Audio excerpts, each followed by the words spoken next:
All right, my friends, so to kick off this recap series, we're going to be starting with the Game of Thrones pilot. Season 1, Episode 1 pilot is titled Winter is Coming.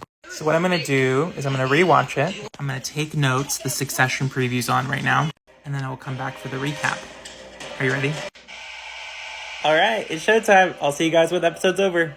So our story begins with 3 members of the Night's Watch. Night's Watch, for those who don't know, is a military order that protects the Seven Kingdoms. It's their job to keep the wildlings from entering into Seven Kingdoms territory and to guard against the White Walkers. Though at the point our story begins, the White Walkers are something of a myth at this point.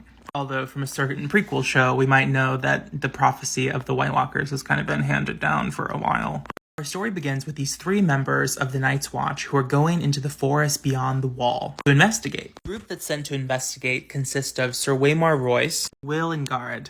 Garrett? Now, Will stumbles upon a horrifying sight, which he believes is evidence of the potential of White Walkers. But when he tells Sir Waymar Royce and his other members of the Night Watch, they're like, this is just the wildlings being savages. Like, we have a mission. We're just here to scout the wildlings. Let's focus. Even though Sir Waymar doesn't really believe what Will's saying, he decides to go to the place where Will says he's seen the remains that are caused by these White Walkers. But when they get there, the snowy field is completely empty.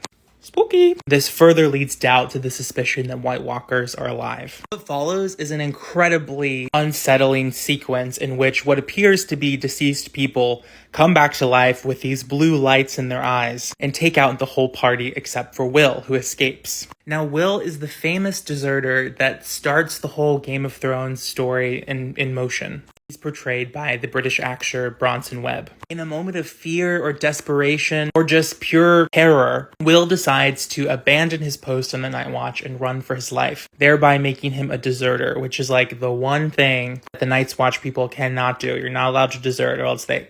Following this fantastic cold open to the series, we're then gifted with the amazing Game of Thrones title sequence, which is composed by Ramin Djawadi, who does so much of the music for the series. Also, since I'm watching it in Spanish, every time the title sequence airs, it goes, El Juego de Tronos, which is just fun. Following the title sequence, which has so many fun Easter eggs and maps and clues about the plot of this show, we're then introduced to the Stark family in Winterfell. Now, one thing that's really cool about the books and the show is that there are really detailed maps so you can get a sense of how this world is spatially laid out. N.K. Jemisin, in her masterclass lecture about world building, talks about how important it is to obey the laws of physics when world building, which I feel like this story really does. We're moving a little bit north. We see the north here. There it is, Winterfell. All right, I'm going to have to do a part 2. See you in part 2.